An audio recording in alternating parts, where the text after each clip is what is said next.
श्री स्वामी समर्थ. 17 मे पासून अधिक मास चालू होणार आहे आणि अधिक मासामध्ये लेकी जावयाचा हा सण असतो. परंतु लेकी जावयाचा सण असतो त्याचबरोबर हा सण धार्मिकही तितकाच महत्त्वाचा असतो. जितकी आपण धार्मिक पूजा करू, अर्चा करू, धार्मिक ठिकाणी भेट देऊ किंवा धार्मिक ज्या काही आपल्या स्तोत्र मंत्र पठण वगैरे असेल ते जर केलं तर त्याचंही फळ दुपटी तिपटीनं भेटत असतं, असं शास्त्रामध्ये सांगितलेलं आहे.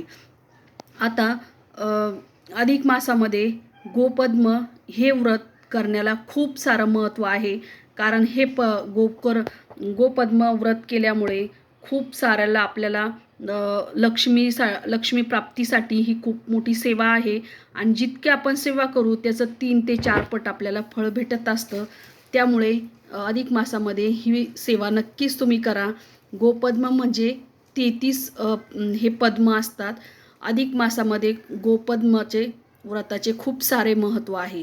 अधिक मास हा भगवान विष्णूंना समर्पित असा मानला जातो.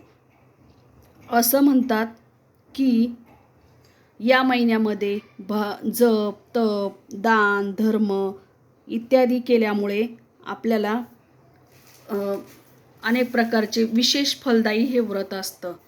तसेच या महिन्यामध्ये दान धर्मालाही खूप सारे महत्त्व आहे आणि यापैकीच एक व्रत म्हणजे गोपद्म व्रत. आता हे व्रत अत्यंत पुण्यदायी आणि अत्यंत फलदायी असं हे व्रत आहे. या व्रताने सगळे संकटे दूर होत असतात. तसेच लक्ष्मी प्राप्तीसाठी खूप मोठं हे व्रत आहे. आता तुम्हाला प्रश्न पडेल की गोपद्म म्हणजे काय?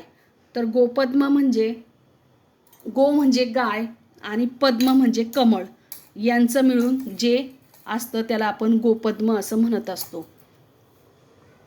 आता गाईच्या खुराच्या ठशासारखा कमळाकाराची चिन्ह काढायचं आहे आणि त्यावरती आपल्याला चिन्ह काढून पूजा करायला गोपद्म व्रत असं म्हणलं जातं. आता हे जे दिसतं तर ते गाईच्या ठशासारखं चिन्ह आहे. गाई जशी उभा राहती तिचा पायाचा जो आकार आहे तर त्या पायाचा जो ठसा आहे तर त्याचा हा आकार आहे. आता असं म्हणतात की हे 33 असतात आणि अशा पद्धतीने काढले जातात.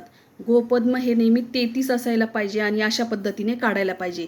आता हे गोपद्म तुम्ही तुळशीपुढे काढू शकतात किंवा तुमच्या घरामध्ये अगदी आपला प्रवेशद्वार असतो, मुख्य प्रवेशद्वार, तिथे तुम्ही काढू शकतात. अगदी महिनाभर जोपर्यंत अधिक महिना आहे तोपर्यंत आपल्याला हे व्रत करायचं आहे. दररोज न चुकता आपल्या दारापुढे अशा पद्धतीने गोपद्म काढायचं आहे. आता गाय ही पवित्रतेचे प्रतीक मानले जाते आणि या व्रताला त्यामुळे विशेष महत्त्व आहे. आता हे व्रत सकाळी लवकर उठून आपल्याला हे गोपद्म तुळशीपाशी किंवा तुमच्या मुख्य प्रवेशद्वाराजवळ तुम्ही काढू शकतात किंवा देवघरासमोर काढू शकतात. या चिन्हावरती आपल्याला हळदी कुंकू अक्षदा तसेच फुले धूप दीप नैवेद्य दाखवून यांची पूजा करायची आहे. आता म्हणजेच काय, भगवान विष्णू आणि गायीचे स्मरण करून आपण ही पूजा केली जाते. कारण या अधिक मासामध्ये भगवान विष्णूंची विशेष सेवा केली जाते. त्यातलीच हे एक प्रकारची सेवा आहे. कारण भगवान विष्णूंना अधिक मासामध्ये खूप सारं महत्त्व आहे आणि त्यांना भगवान विष्णूंना म्हणजे जावयाचं रूप मानलं जातं किंवा जावयाला भगवान विष्णूंचं रूप मानलं जातं. म्हणून या महिन्यामध्ये यांची विशेष सेवा केली जाते. आता अधिक मासात हे व्रत केल्यामुळे अनेक पापाचे क्षीण होत असते असे मानले जाते. घरात सुख शांती आरोग्य लाभते. तसेच गायीचे पुण्य केल्याचे आपल्याला फळ भेटत असते. तसेच 33 कोटी देवतांचेही आशीर्वाद आपल्याला भेटत असतात आणि या काळामध्ये दान जप नामस्मरण याबाबत केलेले पुण्यफळ अनेक पटीने वाढले जातात असे मानले जाते. आता गोपद्म आपल्याला गोसेवा करायला भेटते. तसेच स्वच्छता श्रद्धा आणि साधेपणाचा संदेश देत असतात. अधिक मास हा आत्मशुद्धीचा काळ असल्याने या व्रताचे फळ आपल्याला खूप पटीने भेटत असतात. त्यामुळे प्रत्यक्षात तुम्हाला विष्णूची पूजा करणं शक्य नाही झालं तरी पण ह्या गोपद्माच्या रूपानं तुम्हाला विष्णूची पूजा करायला एक मोठी संधी भेटत असती आणि गाई लक्ष्मी मातेची सेवा करण्याची संधी भेटत असते.